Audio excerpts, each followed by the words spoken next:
morning. It's 5:06 a.m. in New York City, 10:06 in London. I'm Matt Miller in for Vonnie Quinn with your Bloomberg Brief. Let's get you set up for the day. Taking a look at markets first, because we hit all new closing highs yesterday, finishing the cash session above 7,000 for the first time ever. S&P futures now up 0.1% to add more. NASDAQ futures gaining 1/3. Take a look at what's going on in treasuries right now. We don't see a lot of action there, to say the least. The 2-year yield at 3.75 holding firm. The 10-year yield even less changed at 4.2815, and the 30-year yield at 4.90. Brent is, as always, or as has been the case for the past 6 weeks, where the market is focused. We do see some slight gains, but NYMEX crude for May delivery still at $92.37 a barrel. Brent still at $96.30 a barrel. You see a slight creep higher in gold. For the individual stocks that we're watching, let's get out to London and Chloe Melee. Good morning, Chloe. Good morning, Matt. The chip sector is in the green today after TSMC's very upbeat outlook, which really showed the resilience of this AI chip demand and those AI investments despite the macroeconomic fallout from the war in Iran. So that's helped to ease, at least for now, some of those concerns around the impact of higher energy costs on the AI sector. So we are up across the board there. Moving on to Hims & Hers, which is also moving higher this morning after the Health Secretary, RFK Jr., said that the FDA was looking to ease some restrictions around peptides. So peptides are increasingly popular. They help with things from muscle recovery to weight loss. And this is something that Hims & Hers can really capitalize on, because they just acquired a new manufacturing facility that is dedicated to peptides in California. And so we're up almost 10% this morning. And finally, Voyager Technologies is also moving higher this morning because they signed quite a cool contract. They signed an order with NASA for the 7th private astronaut mission to the International Space Station. That's a mission that will happen at the earliest in 2028, and the prospect of that is really boosting those shares this morning. We're up more than 7% for that company. Chloe, thanks very much. Chloe Melee joining us out of London with your single stock stories. Coming up this hour, more on the equity market with Robinhood CIO Stephanie Guild. We'll cover everything from energy to banks to tech with her. Right now, just taking a look at the broader market, stocks extending their highs as investors pile into equities on optimism over the ceasefire between the U.S. and Iran, along with corporate earnings. Joining us now is Bloomberg's Skylar Montgomery Koenig. Skylar, it's interesting to see that, even with a war in the Middle East and oil that is still trading for more than $90 a barrel on both of the major contracts, we see record highs again on the equity indexes. Why is that? Yeah, absolutely. And it's really interesting because the market is very much banking on this idea that a ceasefire will eventually lead to a resolution, which will eventually lead to the Strait reopening.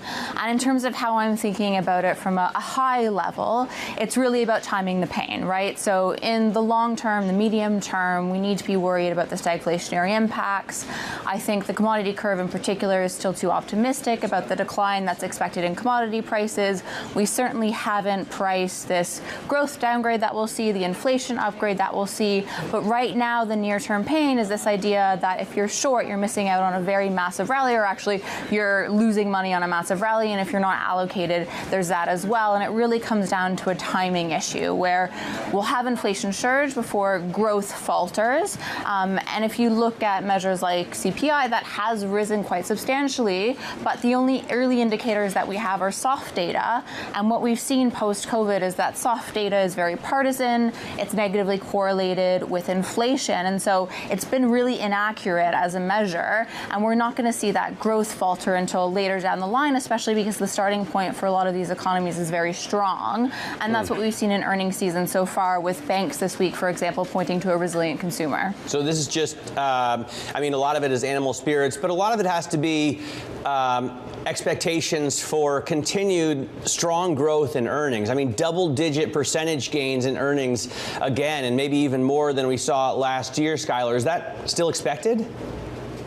Yeah, I mean, we have certain earnings expectations rise quite considerably. And on your point around kind of over-exuberance, I think this is something that maybe tests the market in the next week or two in terms of we know that liquidity declines after tax day.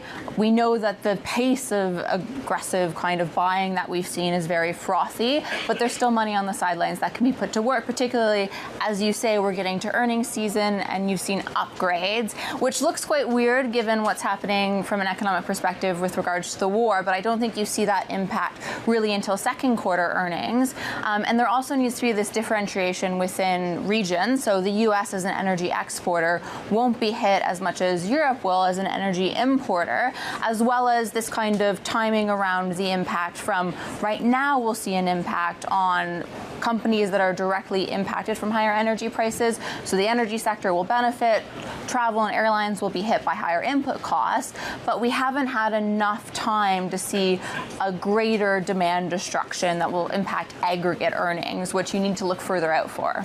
All right, Skylar, thanks so much for joining us. Bloomberg's Skylar Montgomery Koenig there on the MLive team. You can get her work and the work of her colleagues by typing MLIV Go on the Bloomberg terminal. One of the things that you'll see there is an upbeat forecast from TSMC, adding fuel to tech share rallies after expecting revenue growth saying it expects revenue growth of more than 30% this year. It had previously expected less than that. Joining us now is Bloomberg's Neil Campling. And Neil, you got to help me out here as you covered this on a daily basis. I feel like TSMC comes out with quarterly earnings every week. What's going on with this company? Yeah, we had, so being a Taiwanese company, they come out with monthly sales data.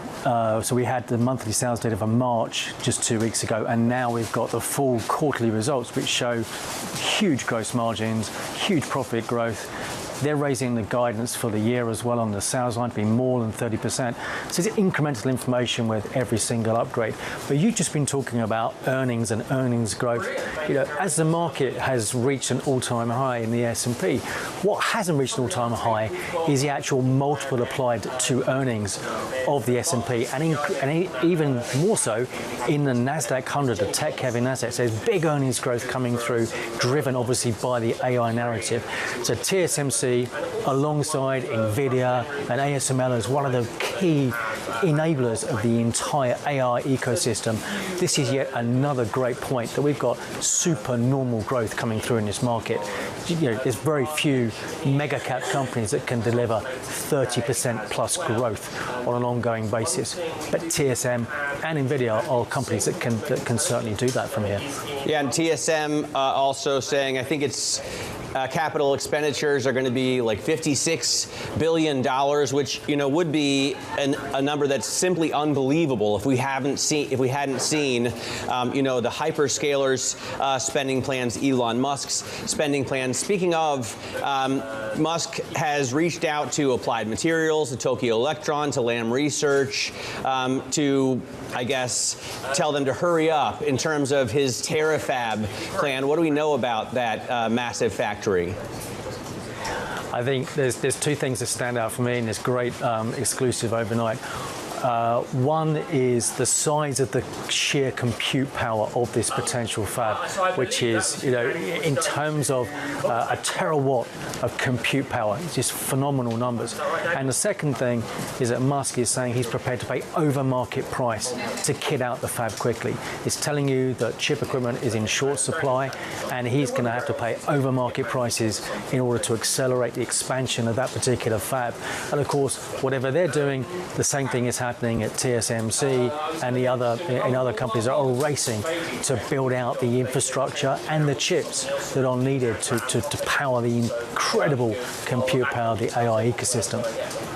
Neil, great to spend some time with you this morning again. Thanks so much for your coverage. Neil Campling covers the tech stocks for us out of London. Let's get to some of the other top stories trending on your terminal this morning. At least 2 Iran-linked ships that have been sanctioned by the U.S. made it through the Strait of Hormuz and into the Persian Gulf. The path shows a possible new route from the UAE in the face of the U.S. blockade. Ship owners, energy traders, investors all closely monitoring transits through the strait for indications of how U.S. and Iran are exercising control over one of the world's busiest shipping corridors.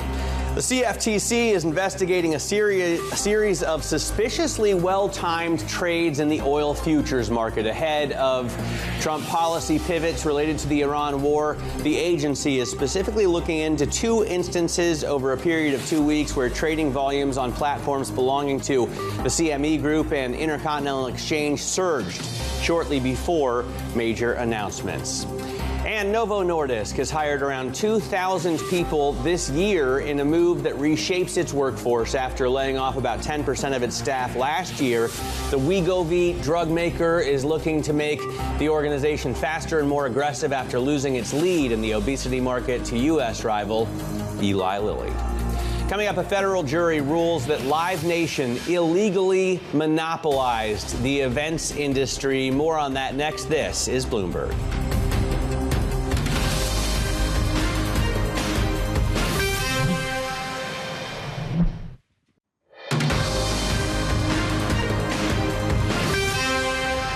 This is Bloomberg Brief. I'm Matt Miller, New York City. A federal judge has ruled that Live Nation has illegally monopolized the events industry, opening up a possible breakup of America's largest and sometimes seemingly only ticket seller. A coalition of 33 states is seeking as much as $700 million in damages, with Live Nation issuing a statement this morning contesting the verdict. For more, Kate Ackley from Bloomberg Government joins us now from Washington. And to say that Live Nation is a monopoly, Kate, isn't something that most people in America would think is at all surprising. How are they contesting this ruling? Well, they said they're going to appeal. So that means this could drag out for years, in the legal fight. Already after this, kind of bombshell verdict, there's still, the idea of what would be the penalties. And this is really not over yet. In terms of the pricing, I thought it was almost laughable that the jury found Live Nation overcharged customers by less than $2. Have you bought a ticket lately? Right. I don't remember the last time I bought a ticket, but yes, you're right. They said that this had resulted in an overcharge of $1.72 per ticket. Obviously, that adds up when you figure, all the millions and millions of people buying their tickets via Ticketmaster. But, this has really been a fascinating case to watch. There's obviously all the legal drama that has ensued. But in addition, there's been a lot of lobbying and influence going on, over the years during the Biden administration. When the Biden administration started looking at bringing this lawsuit, we saw a big ramp up in Live Nation's hiring of lobbyists here in Washington, D.C. And, there's been a lot of talk about political influence, putting pressure on the Trump DOJ, which, as you know, did a settlement and so pulled out of this case. And then the 33 states and Washington, D.C. continued. So there's actually sort of an influence and lobbying campaign going on here as well. In addition to the legal case. Right. I mean, it's hard to gain such incredible dominance in the market without spending that much money on lobbying. Kate Ackley in Washington, thanks so much for joining us. This is a story we will no doubt continue to talk about. This is Bloomberg Brief.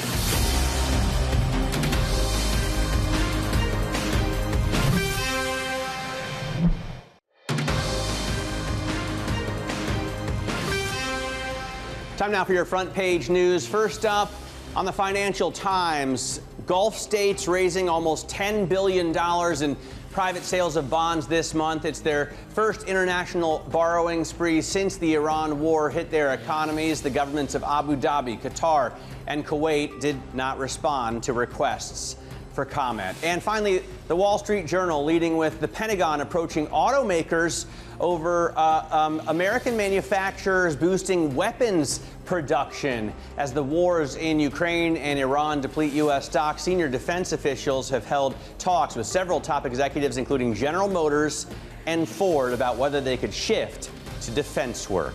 This is Bloomberg.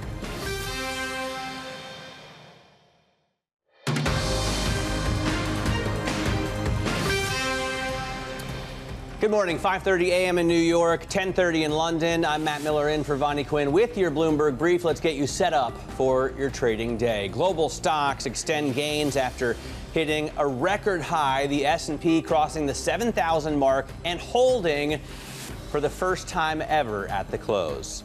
That rally gets a boost by TSMC's quarterly results. The chipmaker raises its outlook for the year, highlighting resilient AI demand, and a federal jury rules that Live Nation illegally monopolized the events industry, something that we've all known, but people don't often, well, I guess everyone says that too. The company is preparing, though, for an appeal. Take a look at what's going on in markets in terms of futures. We still have gains set up, although slight on the S&P. The NASDAQ futures are up 1/3 of 1%. Small caps unchanged. Speaking of unchanged, Treasuries not doing much at all this morning. We'll show you the board anyway, but 375 on the 2-year, still 428 on the 10-year, and 490 on the 30-year. Feels like we've just been holding in that range forever. Brent crude rising a little bit, but still sticking at similar prices to what we saw yesterday. So 92 barrels and change for a barrel of West Texas Intermediate. Brent going for 96. Gold rising slightly to $4,811. For some of the individual stock stories that we're following for you this morning, let's get out to Chloe Melee. She's in London. Good morning, Chloe. Good morning, Matt. Let's start with a positive day for the chip sector after TSMC raised its revenue outlook for 2026. And that really underscored the resilience of this AI demand, those AI investments, despite the macroeconomic fallout of the war in Iran. And so that's helping to ease some of those concerns around, higher energy costs, potentially hitting demand for power-hungry data centers. And so we are seeing this TSMC read across into NVIDIA and Intel this morning. Moving on to Hims & Hers, which is moving also higher this morning after the Health Secretary RFK Jr. said the FDA was looking to ease restrictions and limits around peptides, around 12 different peptides. They are increasingly popular to help with things from weight loss to muscle recovery. And this is something that Hims & Hers can really capitalize on because they recently acquired last year a manufacturing facility in California that is dedicated to making those peptides. And so we are up about 6% this morning. And finally, let's end with another positive mover, and that is Voyager Technologies, which has signed a contract with NASA for the 7th private astronaut mission to the International Space Station. That's a mission that will happen at the earliest in 2028, and that's a prospect that is really boosting the shares in Voyager this morning. We are up almost 8%. What are peptides? I thought peptides was something that you took if your stomach was upset, like Tums. Yeah, but they are a sort of component, that you can use for different things like that for health, essentially. Some of them, some people are calling it a wellness fad, but I didn't want to put you on. I don't want to put you on the spot, Chloe. You're not a pharmacist, obviously, and I am not a pharmacist. I think the real answer is no one really knows. Chloe Melee there in London with a look at some of the single stock stories that we're following. Let's turn to the energy sector. Shares of major oil companies have gained more than 20% this year as the Iran war fuels crude prices higher. Joining us now is Bloomberg's Will Kennedy. And Will, we still see 90s prices in the 90s for WTI and Brent crude, but it looks like if you take a gander at CT on the Bloomberg terminal that those prices will come down relatively shortly. How does the futures curve look to you? Well, the futures curve, I should say, Matt, is not a prediction of futures prices. It's just a measure of the value of oil in 1 month compared to future months. I do think what the current futures prices are telling us is that the market does expect some sort of resolution to the conflict in the Middle East and some expectation that the Strait of Hormuz will reopen and the energy market globally can begin the long process of getting back to normal. If the strait were to remain closed, I think it's fair to say that most people say that futures prices should be higher than this. And as we've discussed before, Matt, if you look at the prices people are paying day to day for physical cargoes of crude oil, physical cargoes of jet fuel and diesel around the world, that suggests that actually there is quite a lot of pain and distress in physical oil markets right now. So the market is really bought into this idea that there are going to be more talks, that there's going to be some resolution to this conflict. Has that the spread come down, Will? I'm looking at dated Brent on my Bloomberg terminal. $116, $117 a barrel. That's only 20 more than Brent futures for June delivery right now, and I feel like it was more like 30 or 40 over the past couple of weeks. Yeah, that's right. And you're going to see things happen in either direction.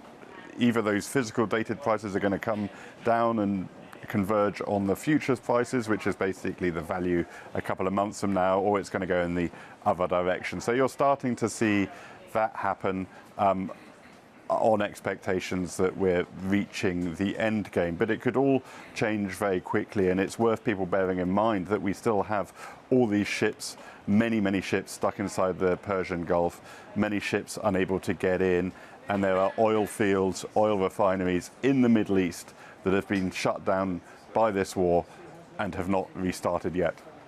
All right, Will, great to get some time with you. Never enough. I could talk about oil all day long, and so could you. Bloomberg's Will Kennedy, you've been covering the oil markets for, I think it's fair to say, a couple of decades at least at Bloomberg. Joining us now is Stephanie Guild, CIO at Robinhood. And, energy providers have been a major driver of rallies that we've seen here and benchmarks in Europe as well. But we see crude coming down to more livable prices. We've seen prices at the pump come down a few cents across the national average. Is that what's behind that drop in oil, this rally up over 7,000 on the S&P 500?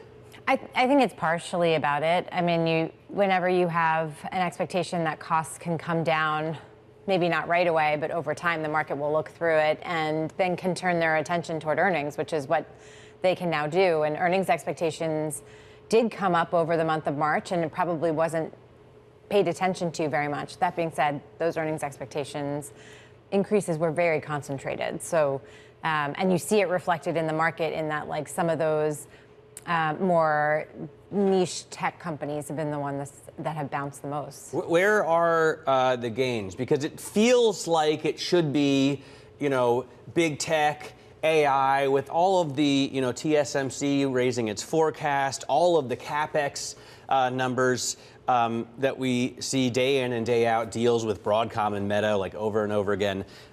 We still see the Mag 7. I don't know if we're still using that. That acronym, it's not an acronym, that term. We still see the Mag 7 unchanged year to date. I mean, it's come back a little bit, but it is still not quite gaining. I just think there's a lot of CapEx there, and I think the growth is probably, like, if you think about the rotation and everyone talks about, like, the different trades within AI, it's been more in the optical space. Like, if you look at, like, a Marvell or Cohere at Lumentum, like, those have been flying. Yeah. I mean, even before this conflict looked like it could be ending, those have continued to rally. And in the last couple of days, you've seen some of the Mag 7 go up, but not equally so. And that's why I actually don't believe in calling them the Mag 7. I think you just have to look at each individual one. So, like, a couple of them were up yesterday, but Amazon was not. Mag 7, I guess, is kind of passe at this point. You know what's insane? Allbirds at one point was up 876% yesterday. It closed up 600% to $16.99. This shoemaker, which had lost 95% of its value, business was done, decided it's going to make the pivot to a neo-cloud provider, essentially. It's going to take $50 million, and that buys you like 5 chips from NVIDIA. Why do investors fall for this hook, line, and sinker? I mean, I think it ends up just being like a very short-term trade. Like, oh, that looks cool, and we've seen this before. Like, I don't know if you remember back in, like, when, Long Island iced tea? Yes, that's the one that everyone's talking about. There were other ones I remember. I think I remember, like, a bakery company doing the same thing. But it does make me nervous because it tends to feel like it's the start of, like, bubble signs. Yeah. And then if you have a lot of IPOs, like, there's a couple of signs that are starting to flash yellow, not red yet, because I do think there's real growth in some things. But yeah, I mean, that kind of stuff, like, hopefully you get out. It is maybe a sign of a little bit of froth. I want to take a look at the relative rotation graph I was showing you in the commercial break, and it's a fun function on the Bloomberg. I'm just looking at a 12-week snapshot of the S&P 500 divided by industry groups, broken down into the 11 GICS sectors. Now, if you switch from ticker to name, it's a little bit easier. Guys, Joe in the control room, just up in the upper right-hand corner on the drop-down menu, change it from ticker to name, and then you can see better. Energy, obviously, right up in the top there of the leading corner of the matrix. Consumer staples, utilities, real estate, industrials, all done well. Communication services, healthcare, not as well. But tech and financials especially are in the lagging sector. Yeah. What's wrong with financials this year? Well, I think you've had probably a couple things. One is that one of the bets that we had last year in Robinhood strategies was that you would have this curve that was helpful to banks, and you would see a lot of like deregulation and maybe M&A activity in the regionals. And there's been other things that have happened, but that hasn't necessarily come true. And I do think, the private credit issues probably are weighing on sentiment in the financials. And the curve hasn't looked as interesting, I think, as it maybe looked like the Fed could be cutting rates and kind of making it more steep. And I just think there's also just been like more interesting things to invest in. Financials had a big rally last year, and I just think it's time for, some other sectors to look to grow faster. All right, Stephanie, great spending some time with you. And appreciate you coming to the studio so early in the morning. Stephanie Guild, the Chief Investment Officer over at Robinhood. Let's get to some of the other top stories trending on the terminal this morning. A federal jury ruled that Live Nation illegally monopolized the live events industry and overcharged fans for tickets.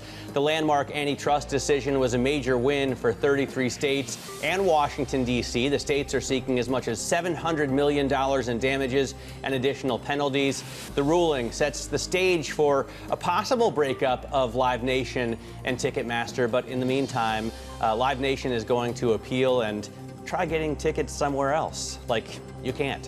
New Jersey Transit is expected to announce a $100 plus ticket for riders going to MetLife Stadium for the FIFA World Cup this summer. The ticket would take fans from New York's Penn Station to MetLife, and the fare is designed to make sure that everyday commuters don't have to bear the expense of the $48 million it's going to cost to run service to the 8 matches at MetLife Stadium. New York City doormen and other staff voted to authorize a strike, moving closer to a potential April 21st walkout. The move came after New York City Governor Zoran Mamdani held a rally supporting the workers. The walkout would disrupt operations at 3,500 co-ops, condos, and apartments. The doormen are seeking better pay, health care coverage, and pension funds in negotiations with an advisory board to property owners. Coming up, the resilience of the AI chip demand persists. A closer look at TSMC's outlook boost. Next, this is Bloomberg.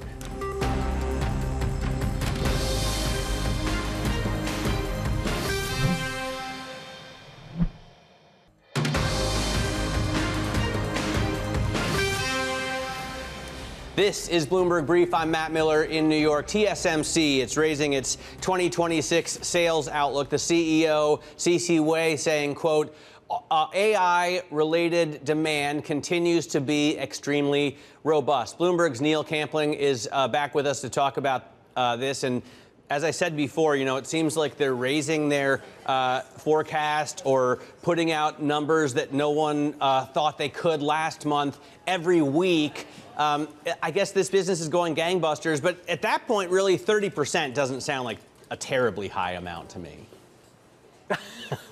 Wow, Matt, I'm not sure what you're expecting, but I thought 30% was a pretty big number.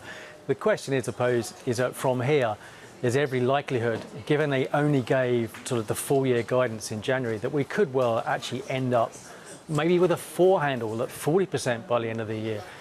There's no sign of any slowdown in terms of margins, numbers, demand.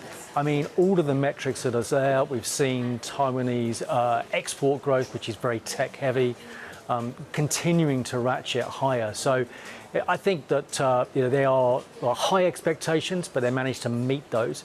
And clearly, with demand being so strong, the focus will be on likelihood of upside surprise going forward. because there's no sign of the hyperscalers obviously reducing any capex. So all of the sort of the earnings multiples, the growth rates are all very supportive to the AI narrative and to tech to continue the multi-year leadership that's enjoyed in the market, I think. All right, an upside surprise that we're all expecting. Today's big take focuses on Anthropic's Mythos model. Very cool story, how potentially dangerous this model is. The U.S. government and other organizations are taking it seriously. Bloomberg spoke exclusively with Anthropic's EMEA North head Pip White. We've opened this out to a number of organizations, including Microsoft, AWS, some financial institutions, a very small cohort. And essentially, Mythos has really showed us that there are a lot of very severe vulnerabilities right now. Mythos found vulnerabilities in every single operating system and in every single web browser. All right, we won't get into EMEA North versus South, like they could just have a different region name. But in terms of Mythos, and maybe it can help them figure that out, what do we know? This isn't, I guess, just a publicity stunt. Yeah, I mean, it's interesting you mentioned that because there's talk of them raising money at $800 billion valuation.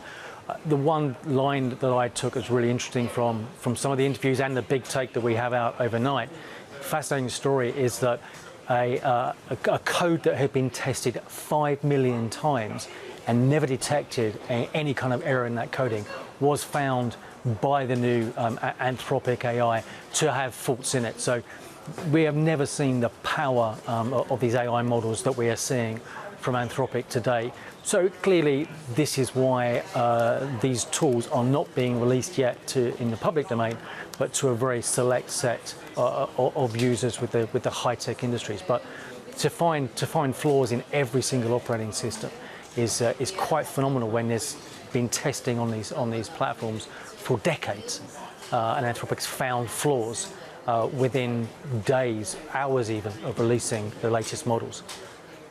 I feel like, they could just be Europe and then Middle East and Africa. Like, that's EMEA North, right, is Europe.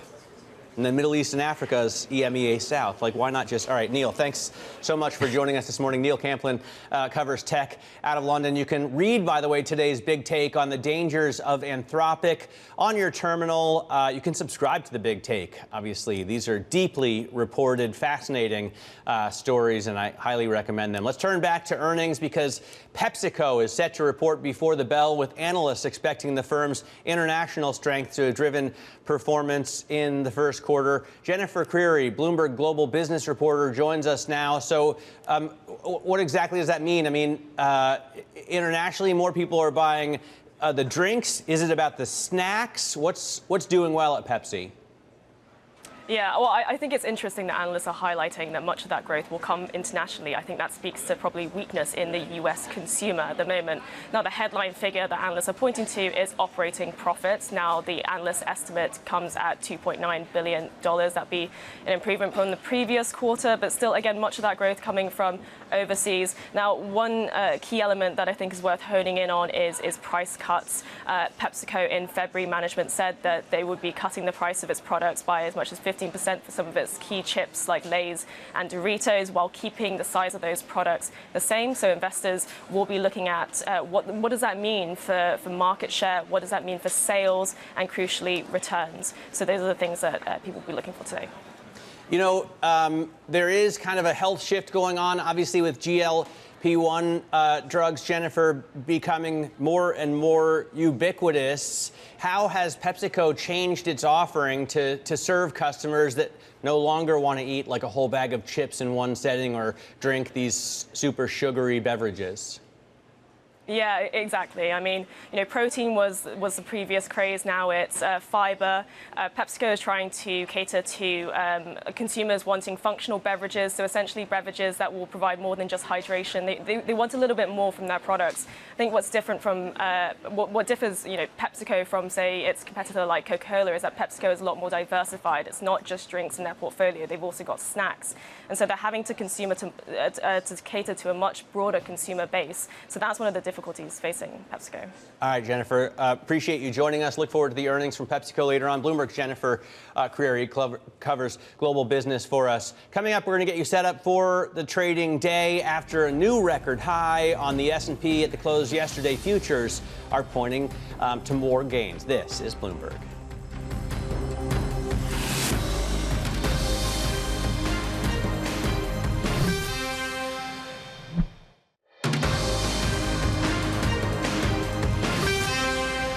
This is Bloomberg Brief. I'm Matt Miller in New York. Let's take a look at what's ahead today. First up, PepsiCo, as we were just telling you, reporting before the bell, and then the big earnings after the close is Netflix. In terms of economic data, we get U.S. initial jobless claims. It is Thursday at 8:30 a.m. Eastern. There's Fed speak throughout the day. We get Williams and Myron. Will bring you headlines as they cross. And then in terms of the individual movers, we told you TSMC boosting its outlook. That could help AI or tech stocks across the board. Hims and Hers Health extending gains as Health Secretary RFK Jr. seeks to loosen peptide regulations. Voyager Technologies higher as NASA awards the firm for the 7th private astronaut mission to the International Space Station. So those are some of the movers that we're watching for you. In terms of the broader markets, we closed up over 7,000 for the first time ever on the S&P 500, and part of that, driving that, was lower crude prices. Okay, you see green arrows, they're coming up a bit, but 96 for Brent, 92 for crude, feels pretty good for a situation where, well, there's still a war going on in the Middle East, although we're in a ceasefire. That's it for Bloomberg Brief. Bloomberg Surveillance is up next. This is Bloomberg.